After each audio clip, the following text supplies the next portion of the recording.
तो दोस्तों यहाँ पर देख सकते हैं ईवीएस का ये वीडियो 1 से 2 नंबर आपको जरूर देकर जाएगा।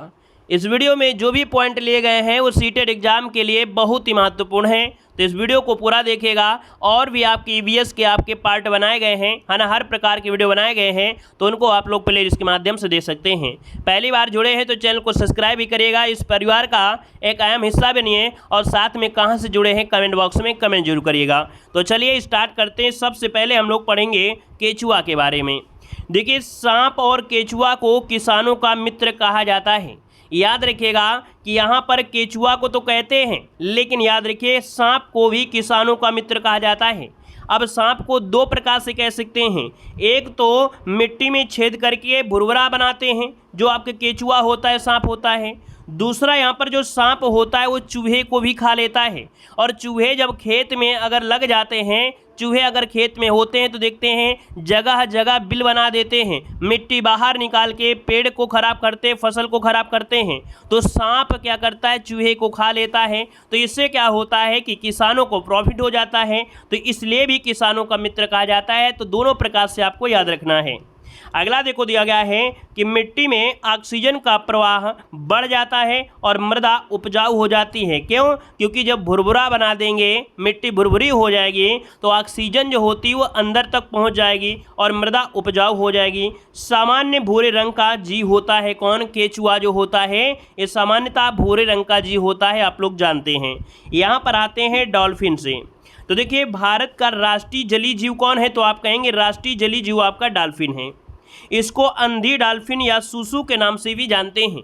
ये स्थानीय नाम पे, अगर यूपी में स्थानीय नाम से देखा जाए तो इसे सुसु के नाम से भी कहते हैं और इसे अंधी डॉल्फिन भी कहा जाता है। सबसे चालाक और मनुष्य से दोस्ती करने वाला ये जलीय जीव होता है जो आपका डॉल्फिन, है ना। अगला दिया गया है कि ये अलग अलग आवाज़ निकालने वाला जीव होता है। ये फेफड़ों के माध्यम से सांस लेती है।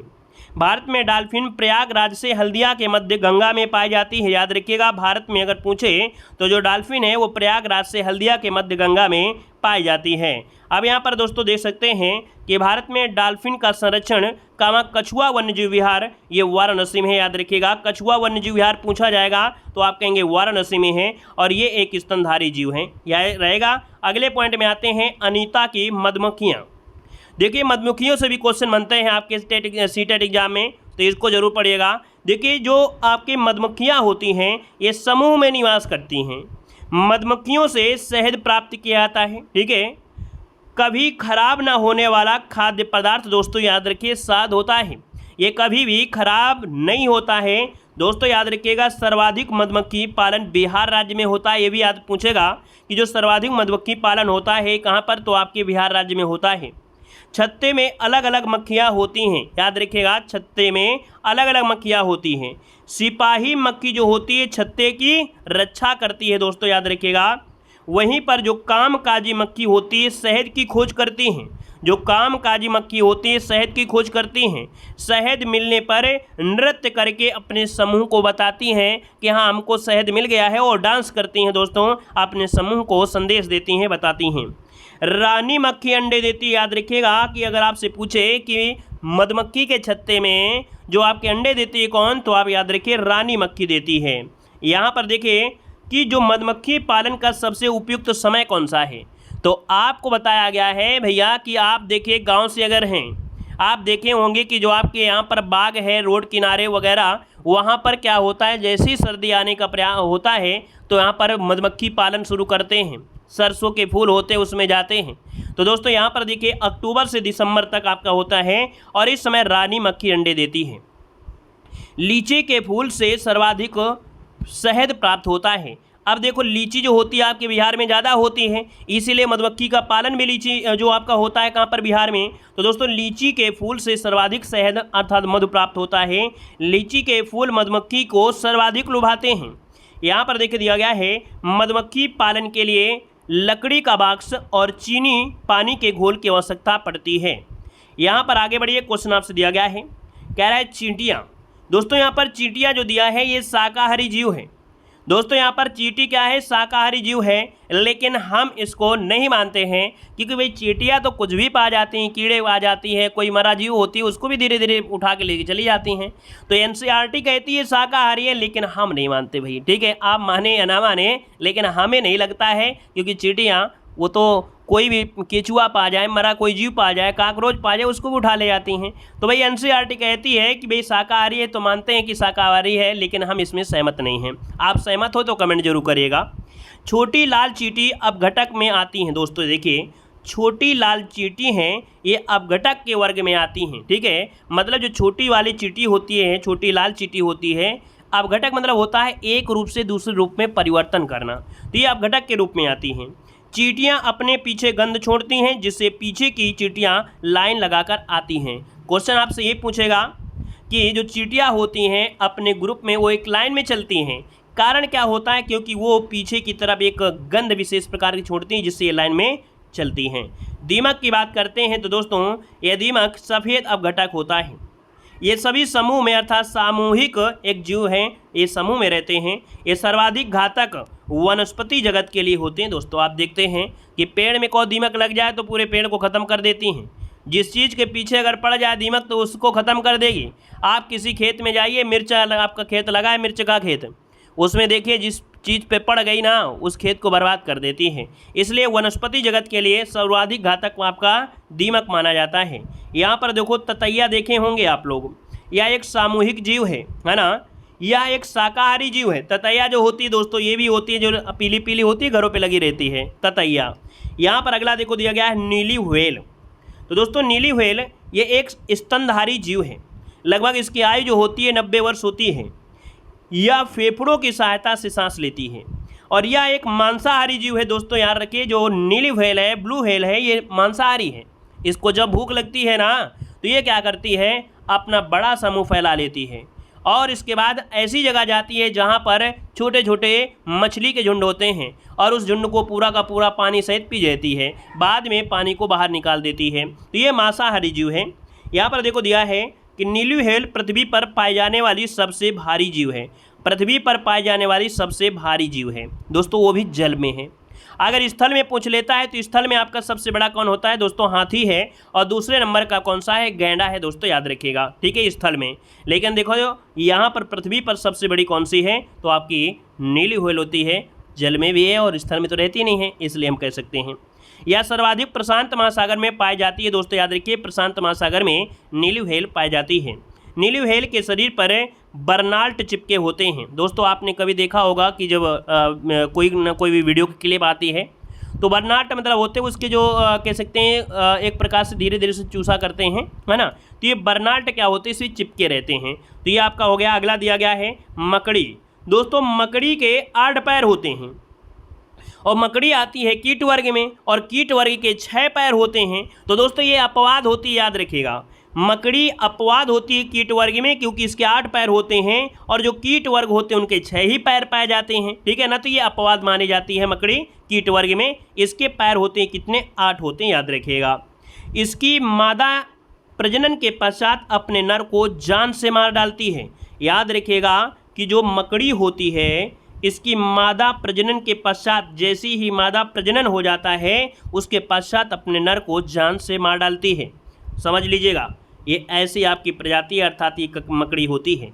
यह एक सामाजिक जीव नहीं है। ये भी याद रखिएगा कि जो मकड़ी है ये सामाजिक जीव नहीं है। अदर चीज़ें अभी तक आपने पढ़ा सभी सामाजिक थी, लेकिन सामाजिक नहीं है।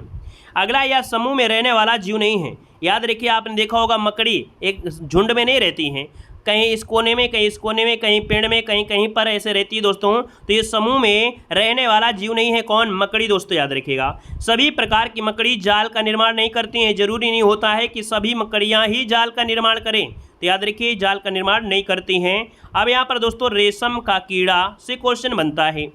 देखिए रेशम का कीड़ा, इसे सेरीकल्चर के नाम से भी जानते हैं। अर्थात ये कह सकते हैं रेशम कीट पालन को सेरीकल्चर के नाम से जाना जाता है। इसका पालन शहतूत के पेड़ पर किया जाता है। ठीक है, इसका नर जो होता है अपनी मादा को अपनी उसकी गंध द्वारा, मतलब यहाँ पर रेशम का जो कीड़ा होता है अर्थात जो नर होता है वो अपनी मादा को उसकी गंध द्वारा कई किलोमीटर दूर से भी पहचान लेता है। ठीक है ना, एक गाना भी सुना होगा कि मैं तेरे धरती में चाहे कहीं भी रहे, है ना, मैं तेरी खुशबू से पहचान लूँगा। तो ये दोस्तों आपकी कौन होते हैं, तो यहाँ पर कह सकते हैं जो आपके रेशम होते हैं। सफ़ेद सोना के नाम से रेशम को जानते, याद रखिए, सफ़ेद सोना के नाम से रेशम को जाना जाता है। यहाँ पर आते हैं, कुछ एक पॉइंट दिया गया है, देखिए कि रजत मछली को छोड़कर शेष सभी मछलियाँ जल के अंदर निवास करती हैं और रजत मछली स्थल पर निवास करती है। याद रखिएगा, जो रजत मछली है ये जमीन में, पानी में नहीं, ये स्थल में निवास करती है। रजत मछली एक प्रकार का कीड़ा होता है, याद रखिए, मछली नहीं है, नाम जरूर मछली है लेकिन ये क्या है, एक प्रकार का कीड़ा होता है। यहाँ पर एक पॉइंट दिया है, कुत्ता मछली, तारा मछली, समुद्री गाय, ये समुद्र में पाए जाने वाले जलीय जीव हैं दोस्तों, याद रखिए, मछली नहीं है, ये जलीय जीव हैं। यहाँ पर आगे बढ़िए, अगला पॉइंट दिया गया है, यहाँ पर दादी माँ के नुस्खे। दोस्तों अगर आपको मोच आ जाती है, चलते चलते आपके पैर में मोच आ गई, तो दोस्तों उसमें से हल्दी का लेप लगाया जाता है ना, चूने का लेप लगाते और आपका मोच सही होगा। त्वचा फटती है तो नींबू और ग्लिसरीन मिलाकर लगा लीजिए, आपकी त्वचा फटना बंद हो जाएगा। आंखों में अगर जलन हो रही है तो खीरा होता है, खीरे को काट कर उसमें रख लीजिए, आंखों का जलन सही हो जाएगा।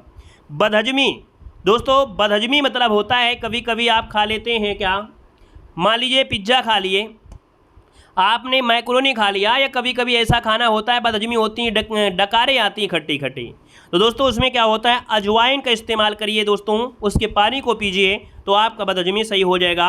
कुछ दोस्तों यहाँ पर उपचार हैं, कुछ ऐसी बीमारियाँ हैं जिनका उपचार आप लोगों को बताया जा रहा है, ये घरेलू उपचार हैं जिनको आप लोग आसानी से इसका यूज कर सकते हैं। अगर आपके दांत में दर्द हो रहा है तो दोस्तों आपने हमेशा पढ़ा है कि लौंग जो होती है उसको रख लीजिए, यह लौंग का तेल होता है और हींग का चूर्ण होता है, याद रखिए, हींग का चूर्ण उसमें लगा लीजिए, यह लौंग का तेल लगा दीजिए, दांत का दर्द दूर हो जाएगा। पेट में अगर आपके दर्द हो रहा है तो हींग और अजवाइन का इस्तेमाल करिए। यहाँ पर आप अगर आम बुखार मतलब कि नॉर्मल बुखार आता है तो मेथी की चाय पी लीजिए, आपका जो नॉर्मल बुखार होता है ना, जिससे डोलो वोलो दवाई खाते हो ना, सही हो जाते हो, वैसे मेथी की चाय का सेवन कर लीजिए, आपका नॉर्मल बुखार आपका उड़ जाएगा। अगर घाव आपके लग जाता है तो दोस्तों हल्दी का लेप लगते हैं, ठीक है। मोच अगर आ जाती तो हल्दी और चूने का लेप, जो अभी हमने बताया। आँख में सूजन आता है तो दोस्तों आँख में सूजन आ गई है तो दोस्तों याद रखिए, सूजन आती है तो धनिए के बीज आपको प्रयोग करना है, पानी में बोर लेना है, इसके बाद उसको प्रयोग करना है। आँखों में अगर जलन हो रही है तो आप क्या करेंगे, खीरे काट कर रख लीजिए या चाय पत्ती की पट्टी रख लीजिए, चाय पत्ती भिगोकर उसकी पट्टी रख लीजिए तो भी आपकी जलन गायब हो जाएगी। गला खराब है, जैसे हम पढ़ा रहे हैं और जब ज़्यादा क्लासे होते हैं तो घिच घिच करते हैं, अर्थात यहाँ पर ऐसे करते रहते हैं, तो यहाँ पर अदरक और गुड़ का इस्तेमाल करिए सर जी, है ना, तो आपका ये गला भी सही रहेगा। बदहजमी होता है तो सौंफ भी खा लीजिए तो भी दिक्कत नहीं है, अजवाइन भी खा लीजिए, कोई दिक्कत नहीं है ना। तो दोस्तों यहाँ पर इस वीडियो में आपको हमने कुछ ऐसे भी पॉइंट पढ़ा दिए कि जो देखा जाए वीस में काफ़ी अच्छे होते हैं, है ना, काफ़ी अच्छे यहाँ से क्वेश्चन बनते हैं, है ना। तो ये वीडियो में आपने सीखा और इसी प्रकार के और भी वीडियो पड़े हुए हैं, अर्थात प्लेलिस्ट में आपके बने हैं, तो भैया प्लेलिस्ट के माध्यम से और वीडियो दे सकते हैं, जैसे आपके यहाँ पर पक्षी हो गया, जानवर हो गया, आवास वगैरह हो गए, ये सब कुछ बना दिया है। मतलब ईवीएस देखा जाए कि धीरे धीरे कंप्लीट हो रही है, 2-4 वीडियो और बचे हैं, इसके बाद ईवीएस कंप्लीट होगा तो इसके बाद फोकस होगा आपके सीडीपी पर, और सीडीपी जैसे ही कंप्लीट होता है मतलब 5-6 दिनों में लगभग देखा जाए 3-3 वीडियो करके 10 से 15 वीडियो में आपके कंप्लीट हो जाती है, 10 वीडियो में फिर आपके ऑब्जेक्टिव क्वेश्चन स्टार्ट हो जाएंगे। बेहतर तरीके से मजा आएगा जब ऑब्जेक्टिव टेस्ट पेपर आप सोल्व करेंगे। हमारा मतलब होता है जब आप बेसिक थोड़ा सा ज्ञान होगा तो आप ऑब्जेक्टिव क्वेश्चन या प्रीवियस ईयर क्वेश्चन लगाने में आनंद आएगा। तो चलिए फिर आज की क्लास रखते हैं। धन्यवाद सभी को, जय हिंद, वंदे मातरम।